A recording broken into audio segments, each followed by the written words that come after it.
Salutations à chacun d'entre vous, très heureux de vous retrouver, de vous accueillir, vous tous frères et sœurs de l'Assemblée, mais vous aussi qui êtes de passage au milieu de nous. Nous sommes en période de vacances et de côté de la frontière, alors il y a beaucoup de mouvements, mais si vous êtes là de passage, soyez les bienvenus. C'est vraiment une grande joie que de vous accueillir ce matin dans ce lieu. Le message d'aujourd'hui fait suite à celui de la semaine dernière et il s'intitule « Ne passons pas à côté de la visitation de Dieu ». Ne passons pas à côté de la visitation de Dieu. La semaine dernière, je parlais de David et de son désir de ramener l'arche de l'Alliance à Jérusalem. Il venait de faire la conquête de Jérusalem, il pouvait se lancer dans toutes sortes de projets de construction, mais il y avait quelque chose qui tenait encore plus à son cœur que tout ce qu'il pouvait réaliser, c'était la présence de Dieu dans la ville, dans ses projets, dans son avenir. Et cette présence, à l'époque, était marquée par l'arche de l'Alliance. Le problème, on l'a vu, c'est que plus personne ne savait où était l'arche de l'Alliance depuis plusieurs dizaines d'années. Alors David l'a fit chercher, on l'a retrouvée, on l'a ramenée. On a vu que ça n'a pas été si facile que ça de la ramener. Il y a eu quelques moments difficiles, mais au bout du compte, l'arche est revenue à Jérusalem et David avait préparé toutes choses pour accueillir la présence de Dieu. Et ce matin, le message va dans la suite. Et je voudrais particulièrement m'arrêter sur trois choses que je vais développer. Trois points importants qui nous marquent comment bien vivre cette présence de Dieu. Premièrement, nous allons parler de reconnaître la visitation de Dieu. Ou la visitation de l'Esprit, vous mettez ce que vous voulez. Les deux sont parfaitement égaux. Accueillir la visitation de l'Esprit, deuxièmement.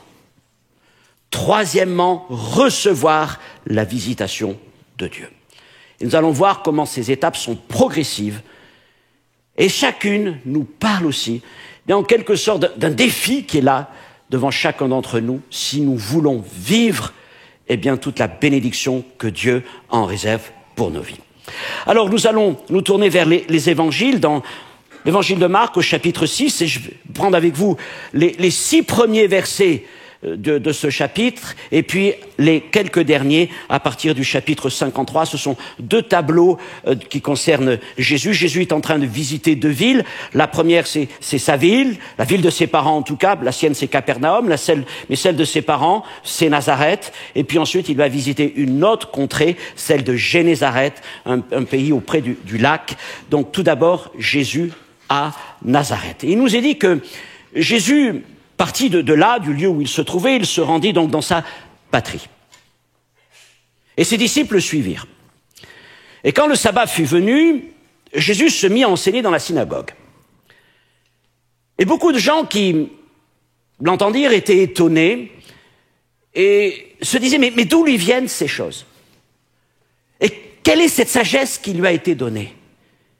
Et comment de tels miracles se font-ils par ses mains? Mais n'est-ce pas le charpentier? N'est-ce pas le fils de Marie? N'est-ce pas le frère de Jacques, de Joseph, de Jude, de Simon? Et ses sœurs ne sont-elles pas ici parmi nous? Et il était pour eux une occasion de chute. Mais Jésus leur dit, un prophète n'est méprisé que dans sa patrie, parmi ses parents et dans sa maison. Et il ne put faire là aucun miracle, si ce n'est qu'il imposa les mains à quelques malades et les guérit. Et il s'étonnait de leur incrédulité. Et puis Jésus, les disciples vont poursuivre un peu plus loin leur chemin dans ce pays de Galilée.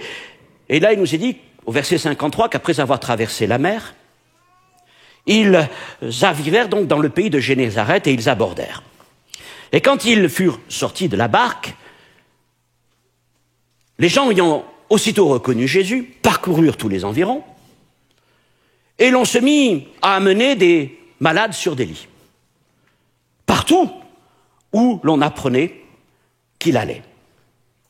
Étant en quelques lieux qu'il arriva, que ce soit dans les villages, dans les villes, dans les campagnes, on mettait les malades sur les places publiques. Et on le priait de leur permettre seulement de toucher le bord de son vêtement. Et tous ceux qui le touchaient étaient guéris. Amen.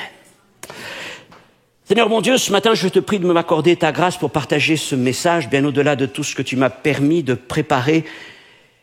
Mais je veux être à l'écoute, Seigneur, de paroles que tu peux déposer sur mon cœur, que ce soit pour quelqu'un parmi nous, quelqu'un qui nous écoute, qui nous regarde sur Internet ou pour l'Assemblée en général. Alors je veux croire, Seigneur, que tu veux parler ce matin.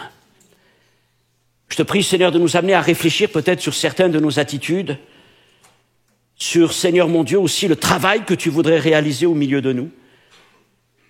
Je te prie, Seigneur, de rendre ce message vivant et puissant par ton esprit, au-delà de toutes mes capacités, de toutes mes forces, Seigneur. Que toi, tu agisses comme tu le veux. À toi soit toute la gloire, mon Dieu. Amen. Mon premier point maintenant, c'est reconnaître la visitation de Dieu. Alors, dans l'attente de nous réunir avec lui quand les temps viendront, il a toujours été la volonté de Dieu de visiter les hommes. Et ça depuis le début. Puisque même dans le jardin d'Éden, il est dit que le soir venu, Dieu allait visiter Adam et Ève. Puis les siècles se sont écoulés et le moment est venu pour Dieu de venir parmi les hommes sous la forme d'un homme et il nous a visités en Jésus-Christ, son Fils bien-aimé. Et lorsque le Seigneur est remonté auprès du Père, il ne nous a pas laissés seuls. Mais il nous a donné l'autre consolateur, celui qui est semblable à lui-même, le Saint-Esprit, pour qu'il demeure avec nous. Et depuis 2000 ans, le Saint-Esprit est au milieu des hommes, et son désir, c'est de visiter les hommes, de visiter les peuples, de visiter les nations, de visiter les familles. Et régulièrement, à travers l'histoire, des choses extraordinaires se sont passées là où le Saint-Esprit agissait. Et pour nous, nous sommes très attachés à cette grande visitation de Dieu qui a eu lieu au début du XXe siècle et qui a débuté notamment à Los Angeles, dans une vieille chapelle méthodiste reconvertie en entrepôt de chaussures, où un prédicateur noir américain prêchait, William Seymour. Et l'Esprit de Dieu est descendu dans cette chapelle, rue Azusa, et de là, une grande bénédiction s'est répandue dans le monde entier. Dieu a visité les nations, c'est le réveil de Pentecôte. Et le Saint-Esprit continue d'agir. Et en tout lieu où le Saint-Esprit agit, des choses extraordinaires se passent. Des changements radicaux de vie. Des conversions en grand nombre. Des réconciliations familiales. Des guérisons, des délivrances, des baptêmes de puissance. Des autorités spirituelles ténébreuses qui perdent leur emprise. Des villes, des régions, des nations qui sont bouleversées et transformées par la puissance du Saint-Esprit. Oui, ça se passe encore aujourd'hui. Oui, le Saint-Esprit continue de visiter les nations. Et notre prière, c'est Saint-Esprit, viens nous visiter. Nous voulons aussi une part de cette bénédiction. Nous voulons nous aussi vivre ces choses. Oh Seigneur, il y a dans notre cœur une espèce de sainte jalousie. Quand nous voyons les choses merveilleuses qui se font dans tant de pays, Seigneur, une part pour nous aussi, parce que nous avons faim et soif de voir ta gloire se manifester. La question maintenant, au-delà de savoir si nous croyons ces choses, si nous voulons les vivre, la question que je nous pose ce matin, c'est serons-nous capables de les reconnaître quand elles se manifesteront? Vers la fin de son ministère terrestre, Jésus arrive à Jérusalem, nous sommes au début de la semaine de la Passion, et il regarde la ville. Et il nous est dit qu'il pleure. Jésus a pleuré 3 fois, c'est un très beau thème de prédication, n'est-ce pas? Les larmes de Jésus. Jésus a pleuré devant la tombe de Lazare. Jésus a pleuré dans le jardin du Gethsémané, nous dit l'Épître aux Hébreux, avec de grands cris, de grandes larmes, et il a donc pleuré sur la ville de Jérusalem. C'est la deuxième fois qu'il ressent des émotions très fortes pour Jérusalem. La première fois, quelque temps plus tôt, il avait dit au sujet de cette ville et de ses habitants qu'il aurait voulu les rassembler comme une poule rassemble sa couvée sous ses ailes. Mais Luc dit, ils ne l'ont pas voulu. Et là, dans ces derniers jours, où il est au milieu d'eux avant de remonter vers son père après avoir souffert, il regarde encore cette ville et il pleure sur les habitants de cette ville parce que déjà, il voit ce qui va venir. Il sait ce qui va arriver dans une génération, dans 40 ans. Il voit déjà les armées ennemies saccager la ville et emporter le peuple en déportation. Et ce jour-là, Jésus pleure. Et il nous est dit, c'est sa parole, tu n'as pas connu le temps où tu as été visité. Ce qui voulait dire, tu ne m'as pas reconnu. Tu ne m'as pas reconnu. Pourtant, tu attendais le Messie. Pourtant, tu avais tout dans les Écritures, ô habitants de Jérusalem, pour reconnaître que Jésus est le Messie. Mais tu n'as pas su reconnaître le temps où Jésus t'a visité. Alors, j'aimerais dire que cette parole ne peut pas s'appliquer aux églises ou aux chrétiens, mais malheureusement, il y a tant d'histoires, tant d'exemples dans l'histoire des églises pour nous dire le contraire. Et tout comme les habitants de Jérusalem, bien des églises et des croyants n'ont pas su reconnaître la visitation que Dieu leur accordait. Ils n'ont pas voulu, à un moment donné, se laisser rassembler par Jésus. Ils n'ont pas voulu, ou ils ont refusé de reconnaître dans les choses qui se passaient, dans les envoyés que Dieu leur donnait, dans les paroles qu'il leur apportait, ils ont refusé de reconnaître la visitation du Seigneur. Vous savez, beaucoup ont le désir et nous disent, Seigneur, oui, nous voulons voir ta gloire et nous prions pour le réveil. Mais la question, sommes-nous prêts à l'accueillir et à la recevoir dans la forme que Dieu lui donne?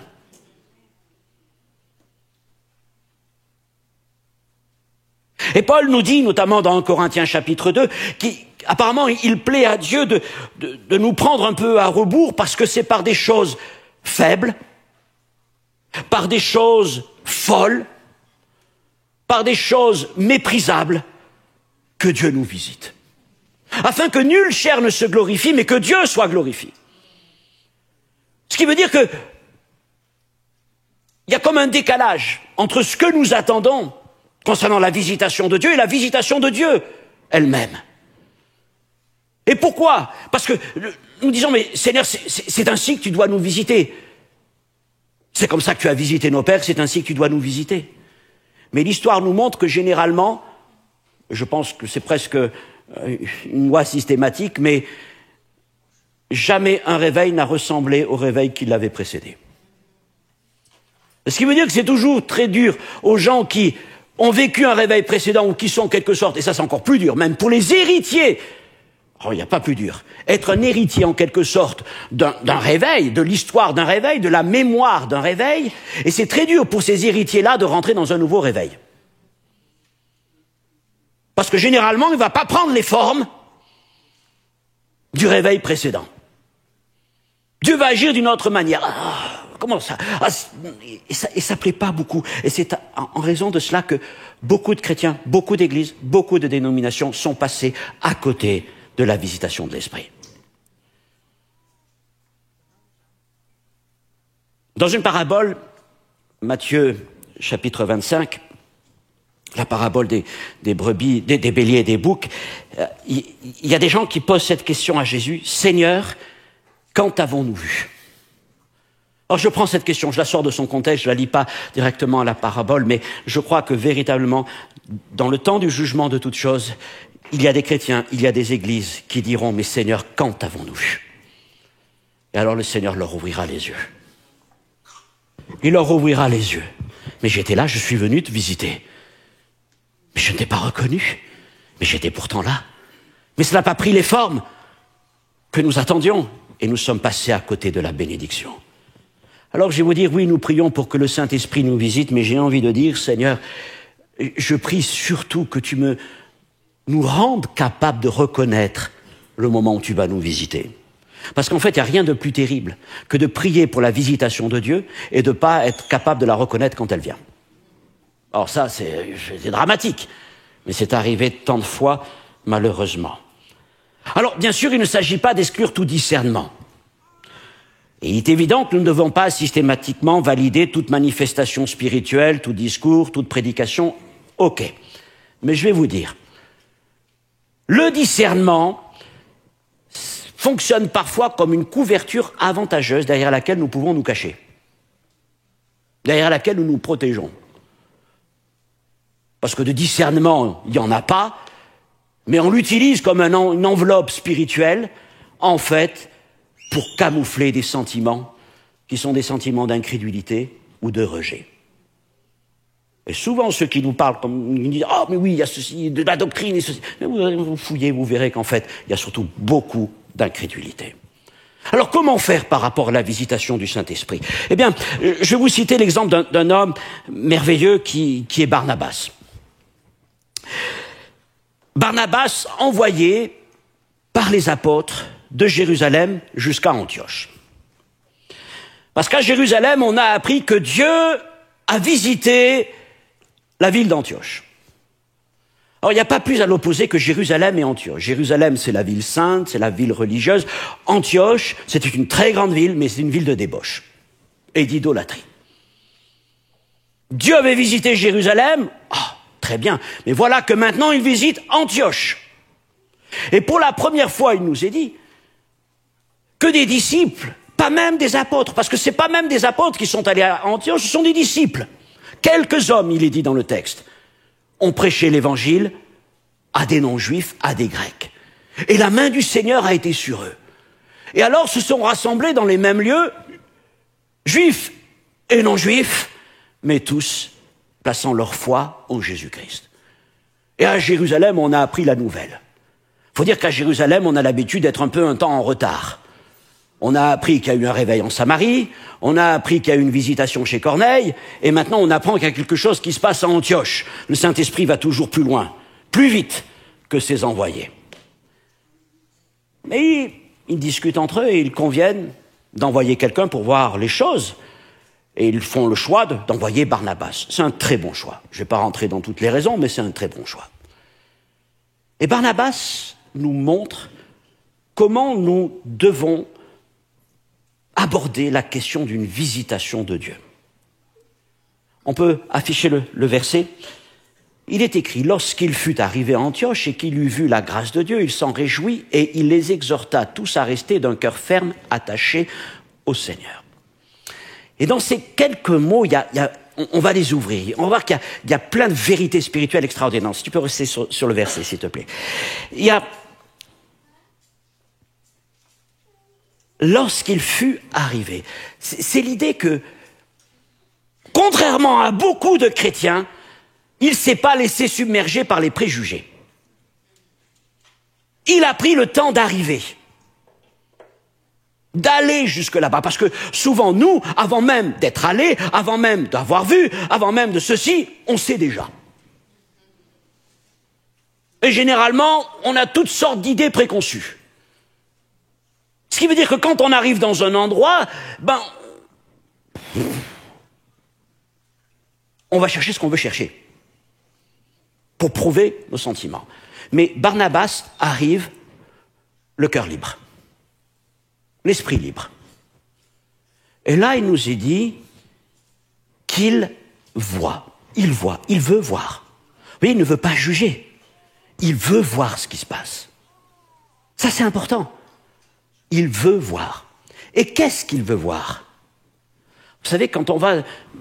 J'ai prêché dans bien des pays du monde, et vous pouvez être dans tel endroit, dans différents milieux, et il y a des choses que, encore une fois, vous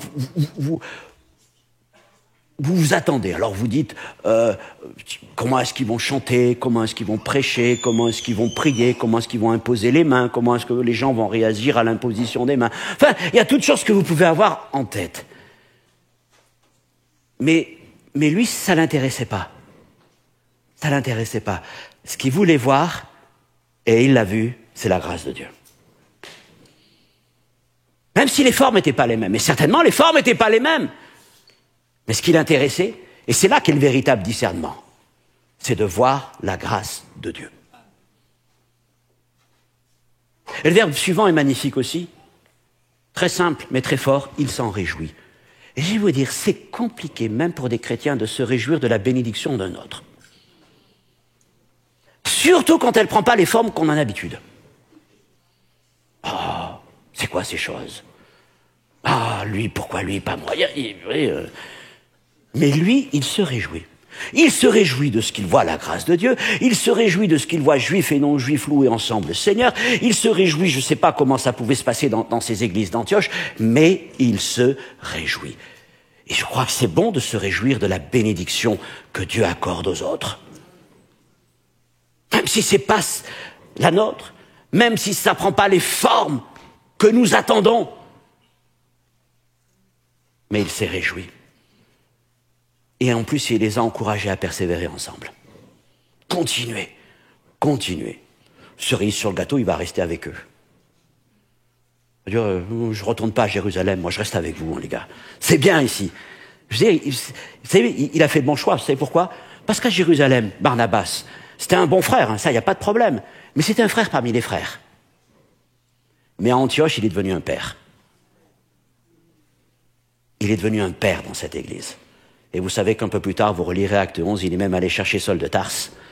Et qu'ensemble, ils ont commencé à servir le Seigneur dans cette église, et plus loin encore, là où Dieu les conduira. Quel bel exemple que cet homme. Quel beau ministère, un des plus beaux ministères du Nouveau Testament.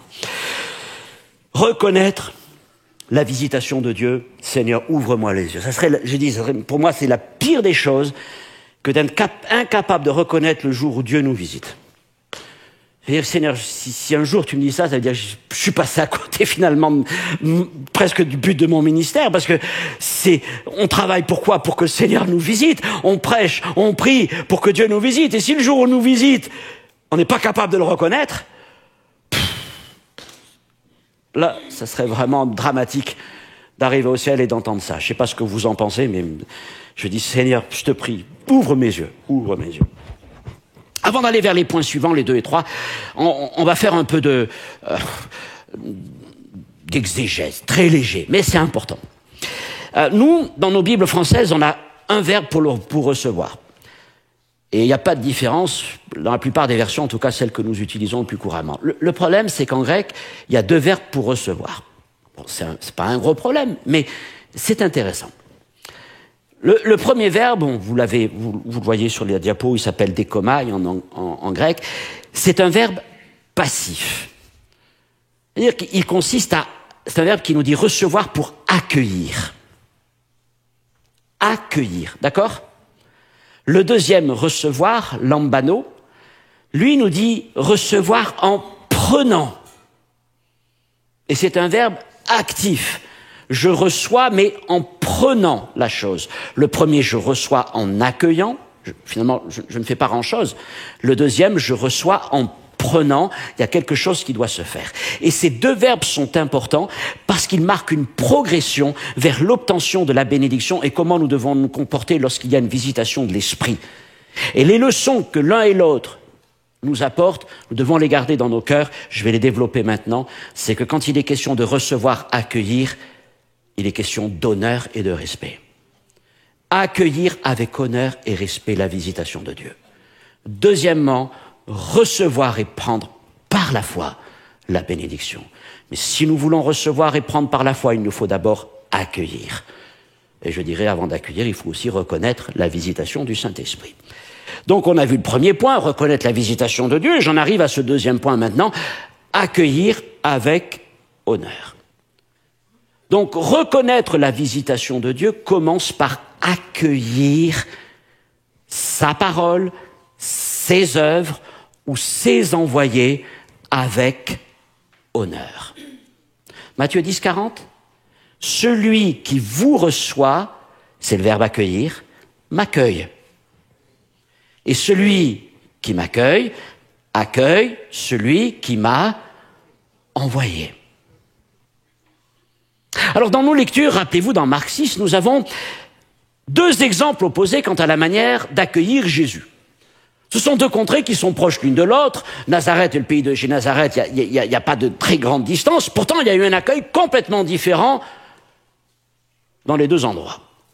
Lorsqu'il arrive dans sa patrie, le village de ses parents, donc Nazareth, Jésus n'y est pas accueilli avec honneur par les habitants. Alors qu'il leur enseigne la parole, il a en face de lui un auditoire qui s'endurcit. Au point qu'il finit par dire, cette phrase qui est devenue proverbiale, un prophète n'est méprisé que dans sa patrie.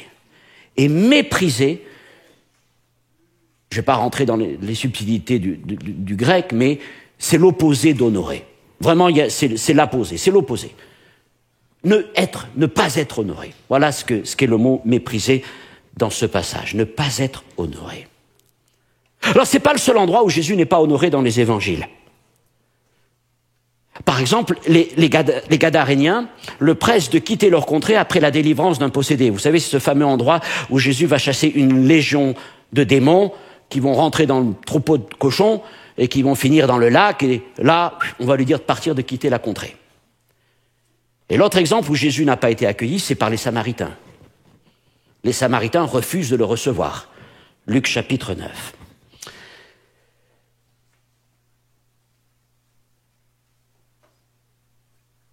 Ne pas accueillir avec honneur, c'est donc manifester un mépris. Et Jésus a été méprisé. Et on trouve dans les évangiles plusieurs sortes de mépris. Il y a d'abord le mépris de la jalousie et du déni, celui des habitants de Nazareth. La jalousie et le déni. Quoi, lui? En gros, c'est ça. Lui? Mais on le connaît depuis qu'il est gamin. Lui? Non, mais d'où lui vient cette puissance, d'où lui vient cette sagesse? Lui qui nous dit maintenant, qui nous instruit dans le Seigneur. Le déni et la jalousie. Deuxième, le mépris du racisme chez les Samaritains. Et ça, c'est un mépris aussi qu'on retrouve beaucoup dans nos églises. Je parle notamment vis-à-vis des envoyés du Seigneur. Un tel évangéliste gitan, un tel prédicateur africain, un ceci, un cela, quelqu'un qui n'a pas beaucoup d'éducation, quelqu'un qui a trop d'éducation. En tout cas, ce racisme-là, qui peut être lié à l'ethnie, à la couleur de la peau, mais aussi au contexte social.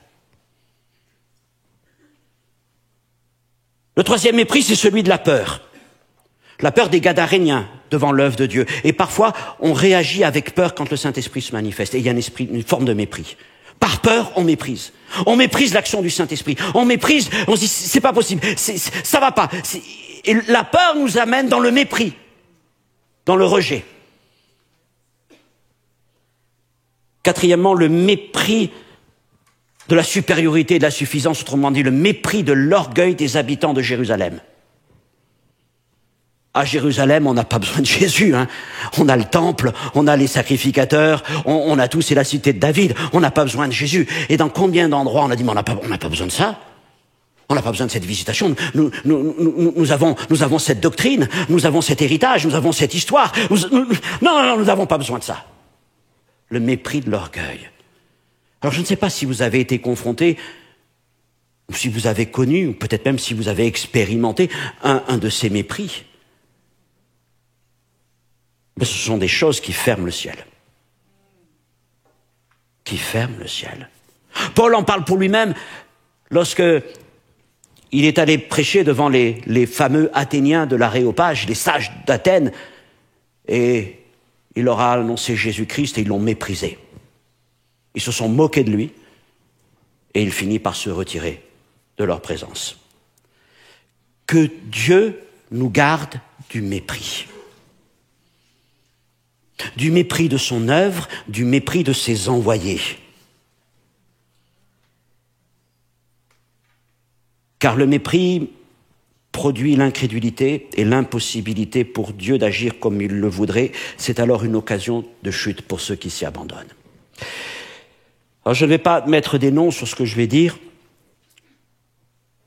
mais c'est un épisode récent.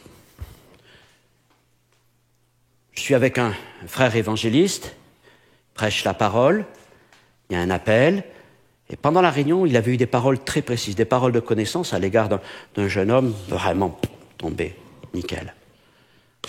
Et il y a un couple qui est là. Lui, apparemment, connaît le Seigneur. Elle, je ne sais pas si exactement c'est sa compagne ou non, mais elle est avec lui. Et tous les deux, après, s'approchent pour que l'évangéliste prie pour eux. Il prie pour lui, il se tourne vers elle, mais je l'avais senti aussi depuis un moment. Il lui dit, je ne vais pas prier pour vous. Ça ne sert à rien.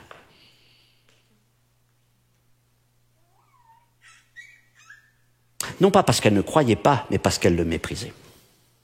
Et c'est ce qu'il lui a dit. Il lui a dit, vous me méprisez.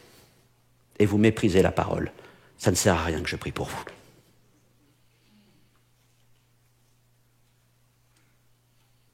Le mépris ferme le ciel.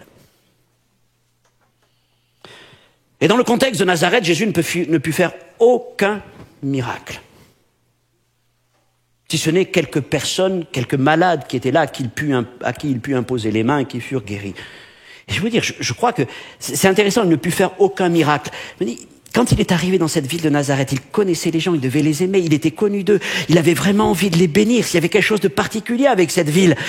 Il voulait faire quelque chose, il voulait pas simplement qu'il y ait des guérisons, il voulait qu'il y ait des miracles, il était prêt à faire des miracles, il n'a même pas pu faire les miracles. Et il a dû se contenter de faire quelques guérisons, il nous a dit qu'il était étonné de cela. Il aime ces gens de Nazareth. Ces gens qu'il connaît, ces gens qui le connaissent, mais je vais vous dire, ils le connaissent trop. Écoutez bien, la familiarité étouffe l'honneur. N'est-ce pas le charpentier? N'est-ce pas le fils de Marie? N'est-ce pas le frère? N'est-ce pas, etc., etc. D'où lui viennent ces choses? La familiarité étouffe l'honneur. Et ils n'ont pas voulu reconnaître en lui le serviteur de Dieu, l'envoyé de Dieu, le messager de Dieu, le prophète de Dieu, le Messie de Dieu. Ils ne voyaient en lui que le frère de Jacques, que le fils de Marie, que le charpentier, celui qu'ils avaient connu. Ils ne voulaient pas voir autre chose. La familiarité étouffe l'honneur. Et c'est un problème en Europe occidentale. Parce que dans notre culture de démocratie, particulièrement en Suisse, d'ultra-démocratie, qui est honorable à bien des points, mais on a mis tellement les gens au même niveau qu'il n'y a plus d'honneur et de respect pour les envoyés de Dieu. Non pas par rapport à ce qu'ils, eux-mêmes, mais par rapport à leur mission. Au point que les envoyés de Dieu sont parfois simplement considérés comme des employés de l'Église. Avec du mépris. Et ce mépris ferme le ciel. Alors il y a d'autres pays, et là je vois des frères et sœurs, vous comprenez bien ce que je dis, dans d'autres endroits il y a vraiment cette culture de l'honneur à l'égard des serviteurs de Dieu, et parfois c'est excessif, vous le savez. Pasteur, donne-moi ta Bible, je vais la porter jusqu'à l'estrade. Faisons l'allée d'honneur. Bon, ok, et on comprend tout ça, mais vous savez bien ce que je veux dire, et parfois vous le savez aussi, ça va trop loin, parce qu'on met les pasteurs sur des piédestals, et c'est pas le but non plus. Mais nous devons trouver cet équilibre indispensable. Pas par rapport aux personnes que nous sommes, mais par rapport au message que nous devons apporter. Parce que si nous n'aurons pas les messagers, nous n'aurons pas le message qu'ils nous apportent. Encore une fois, il ne s'agit pas de mettre sur un piédestal. Mais nous ne pouvons pas sombrer dans une familiarité qui est la porte ouverte au mépris et à l'incrédulité. Et c'est vous dire, c'est très compliqué pour un serviteur de Dieu, pour un pasteur, un responsable d'église. Parce que Jésus est l'exemple parfait, mais tellement, c'est pas évident, c'est tellement élevé. À la fois de marcher dans cette idée d'honneur, de respectabilité, et en même temps, de proximité. Oh. Parce qu'il ne s'agit pas non plus de dire, oh, attention, ne vous approchez pas, hein, je suis l'homme de Dieu, je suis loin de l'éternel, je suis saint. Non, c'est absolument pas mon idée, mais vous comprenez que c'est pas évident, hein. Et dans tous les rapports les uns les autres. Dans tout ça, il nous faut veiller les uns sur les autres par rapport à cela. Et nous avons besoin vraiment de la grâce de Dieu. En tout cas, leur manque d'honneur, leur mépris, c'est ce qu'il dit, mépris, hein, mépris, c'est fort quand même, mépris, l'empêche de les bénir comme il le voulait. Tout ce qu'il voulait faire parmi eux, il ne le fait pas. Accueillir avec honneur l'Esprit de Dieu, les envoyés de Dieu, les œuvres de Dieu, les messagers de Dieu permet d'accéder à ses faveurs, mais le mépris est une racine de l'incrédulité. Il peut y avoir des situations où les gens ne croient pas, ou tout du moins pas encore. Peut-être tout simplement parce qu'ils ne connaissent pas Jésus. Je vous parlais du frère tout à l'heure qui a imposé les mains, et je vous ai bien dit qu'il a refusé de prier pour une personne parce qu'il a perçu ce mépris, mais il lui a dit, c'est pas un problème de foi, parce que si tu ne crois pas, moi je crois pour toi. Mais le problème, c'est ton mépris. Si quelqu'un manque de foi parce qu'il ne connaît pas Jésus, ne connaît pas l'Évangile, alors je vais prier pour lui et je vais mettre ma foi en action. D'accord ? Et c'est là qu'on fait la différence entre le manque de foi et l'incrédulité. Le manque de foi peut venir d'une méconnaissance, d'une non-connaissance de l'Évangile ou de la personne de Jésus. L'incrédulité, c'est un choix. C'est un refus conscient de croire. Rappelez-vous, Jésus à Thomas, dans toutes les preuves, qu'est-ce qu'il lui dit ? Ne deviens pas incrédule. Ne sois pas incrédule. Et l'incrédulité est un problème au milieu de l'Église. Au milieu aussi de tous ceux qui ont été exposés dans le monde à l'Évangile, mais qui ont un moment refusé d'y croire. Là, ils sont incrédules.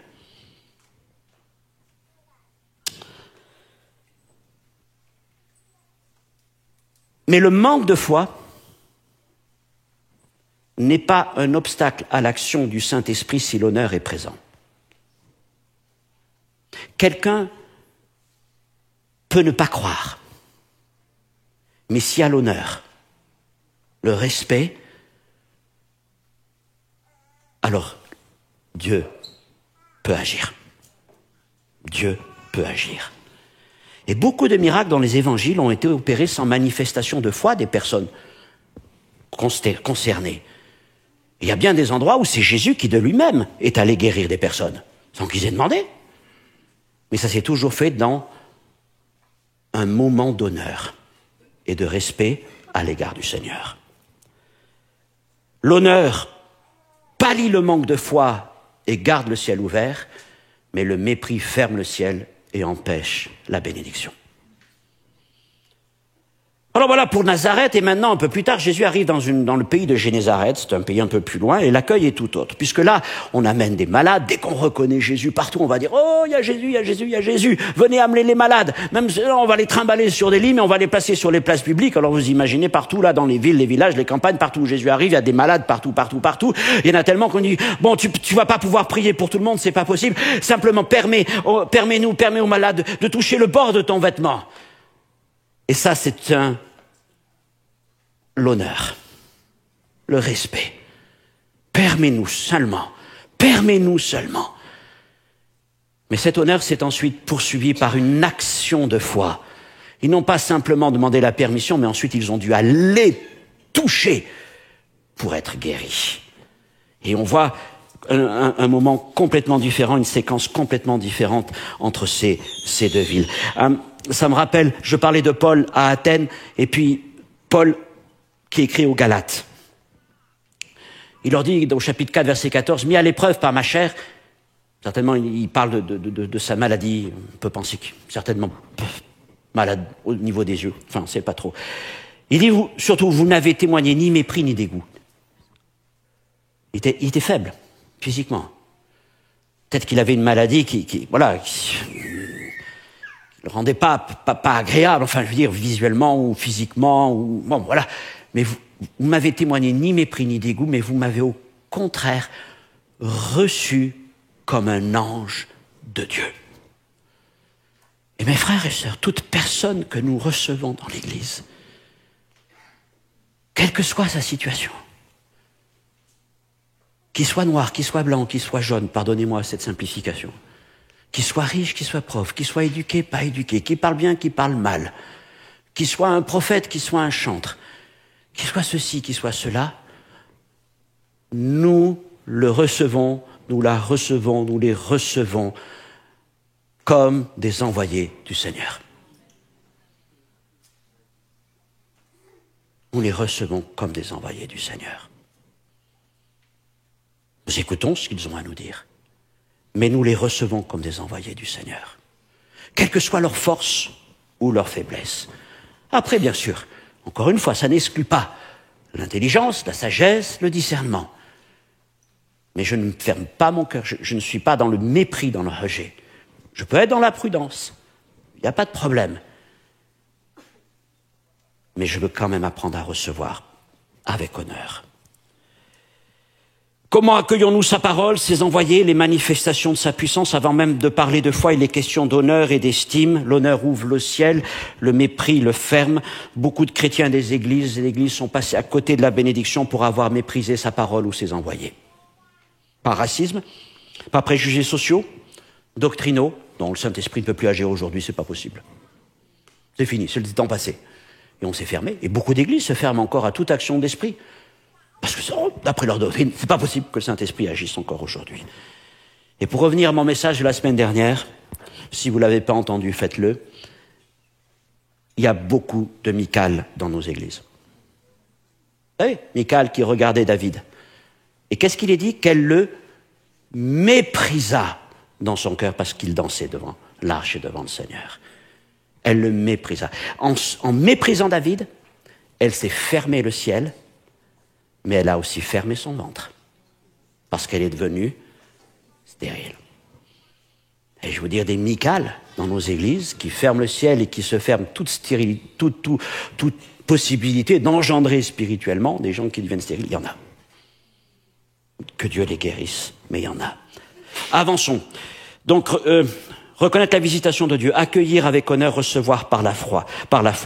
Tout à l'heure, j'ai cité Matthieu 10, 40, celui qui me reçoit, celui qui vous reçoit me reçoit, celui qui me reçoit reçoit celui qui m'a envoyé, avait dit Jésus. Et dans la phrase qui suit, verset 41, celui qui reçoit un prophète en qualité de prophète recevra une récompense de prophète. Et là, c'est intéressant. Parce que là, en fait, on a les deux formes du verbe recevoir, sauf qu'on ne le voit pas en français. Mais si je lis d'une autre manière, voilà ce que je peux lire. Celui qui accueille un prophète en qualité de prophète pourra recevra une récompense de prophète.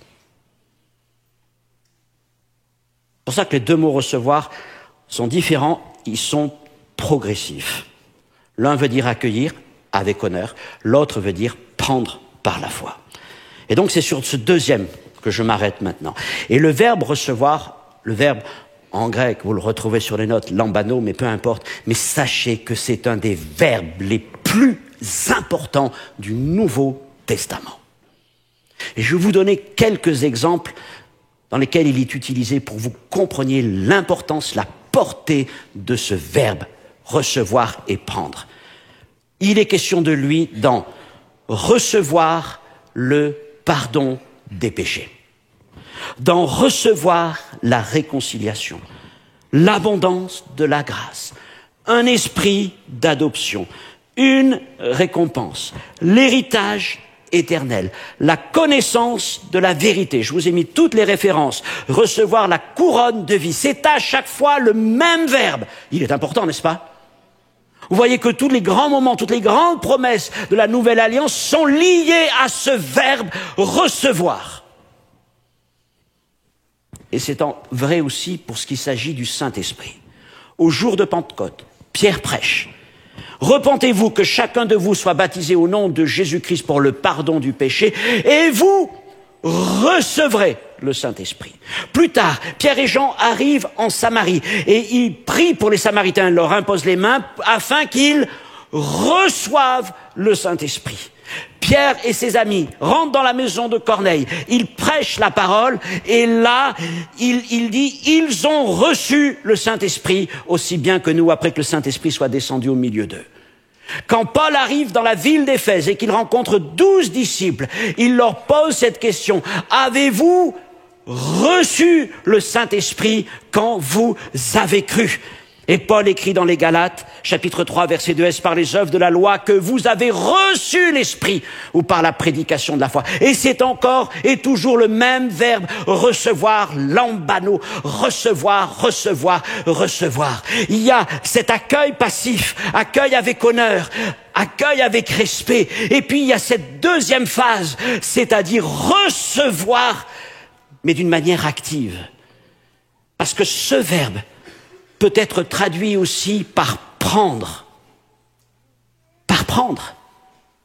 Alors je vous donne une image avant de rentrer dans les détails. Vous les voyez apparaître, mais je vais y revenir.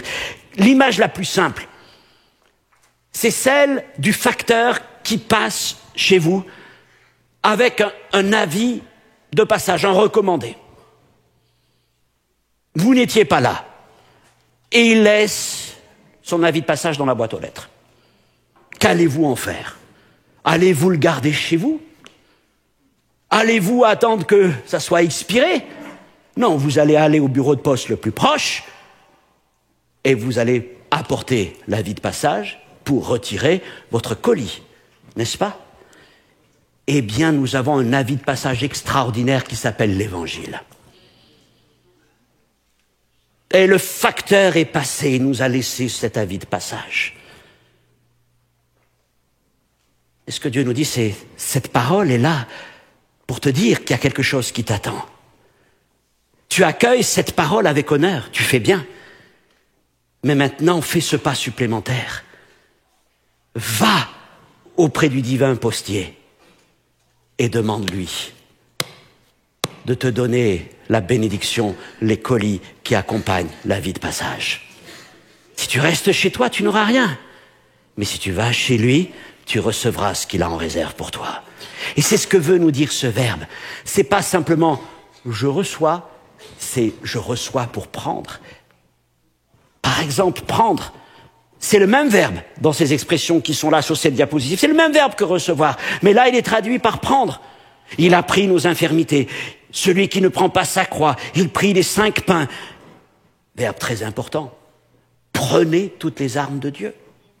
Il a pris une forme humaine. Il pourrait y en avoir encore plein, pour vous montrer combien ce verbe est important. Il nous marque toute la dynamique de l'obtention des bénédictions dans le Nouveau Testament. On accueille avec honneur, on reçoit et on prend par la foi. Et là, vous voyez, mes frères et sœurs, parfois, il arrive que nous nous arrêtions au stade d'accueillir, d'honorer. Seigneur, permets-moi de toucher le bord de ton vêtement. Oui, tu peux. Merci. Était-ce suffisant? Pour être guéri, il devait toucher. Dieu te parle, tu as une promesse. Dieu va visiter ses églises, nous l'attendons. Nous l'accueillons. Seigneur, viens. Et le Seigneur nous dit maintenant, il faut que tu prennes. Il faut que tu prennes par la foi la bénédiction que je veux te donner. Il faut que tu la prennes pour l'amener dans ta maison, pour la vivre tout entière et pleinement. Alors en conclusion, je dis encore que Dieu veut visiter son peuple, il veut visiter nos familles, il veut visiter ses églises. J'ai parlé de ces 3 choses. Reconnaître la visitation de Dieu. Seigneur, ouvre nos yeux. Nous ne voulons pas manquer le jour où tu nous visites. Seigneur, mon Dieu, permets-nous d'accueillir avec honneur et respect la visitation que tu nous accordes, même si elle ne prend pas les formes que nous attendions. Et Seigneur, donne-nous d'aller jusqu'au bout et de prendre par la foi ce que tu es prêt à nous accorder. Alors mes frères et sœurs, si je prêche ces messages, celui de la semaine dernière et celui de cette semaine, c'est parce que je suis convaincu que Dieu veut faire quelque chose. Je suis déjà en train de préparer pour l'année prochaine des messages dans ce sens qui vont nous permettre d'aller plus loin. Mais quelque part, je voudrais comme nous préparer. Il dit de Jean-Baptiste qu'il a préparé le chemin du Seigneur. Je voudrais préparer au milieu de nous, dans ce travail d'enseignement, d'encouragement, un travail à la fois pastoral, un travail d'exhortation. Je voudrais nous encourager, nous préparer à recevoir la visitation de Dieu. Parce que je crois que le Seigneur veut nous amener plus loin. Il y a eu une croissance de l'Église, c'est bien. Il y a eu des implantations, c'est bien. Il y a des jeunes ministères qui se lèvent au milieu de nous, c'est bien. Mais ce n'est pas la fin. Et je crois que tout ça nous prépare encore à aller plus loin. Mais maintenant, Quand les choses se mettent en place comme cela, on ne sait pas où ça peut nous mener. On ne sait pas les formes que ça peut prendre. Et c'est là que ça peut poser des problèmes dans les églises. Certains vont accueillir, d'autres vont refuser. Certains vont honorer, d'autres vont mépriser pour toutes sortes de raisons. Parce que jamais la bénédiction du Seigneur ne se manifeste comme on le voudrait. Afin que nous n'en tirons pas gloire, mais qu'elle revienne à lui seul. C'est dans ce sens que je veux travailler avec vous, si vous le permettez. Et encore, je me dis au Saint-Esprit, viens nous préparer pour ton œuvre. Viens nous préparer. Et c'est pour ça que je partageais ce message avec vous. Nous allons incliner nos fronts après. Et nous allons prier ensemble. Peut-être ce matin, il y a quelque chose qui est venu te chercher. La semaine dernière, nous avons prié par rapport à la situation des Michal et aujourd'hui encore, le Seigneur te parle peut-être par rapport à des situations de mépris dont tu as été la victime. Et peut-être parce qu'à un moment, tu as été comme méprisé dans quelque chose par rapport à ton service. Il y a un blocage qui est là, mais tu vois, Jésus s'est étonné, mais il s'est pas braqué, il s'est pas offusqué. Et il a continué, et il est allé bénir ceux de Génézareth. Et le Seigneur voudrait te dire, ne reste pas dans cette douleur du mépris, du rejet. Mais le Seigneur veut encore t'utiliser, t'amener dans d'autres lieux, et t'amener plus loin où tu vas être une bénédiction. Et peut-être quelqu'un au milieu de nous, vous avez nourri une forme de mépris, de rejet, à l'égard de quelqu'un, d'un serviteur, d'une situation. Et là, eh bien, il y a quelque chose qui s'est fermé. Il y a quelque chose qui s'est fermé. Et tu as besoin d'être guéri de cela. Et le Seigneur, ce matin, t'appelle peut-être à relever la valeur de l'honneur, du respect, d'accueillir ce que Dieu veut te donner.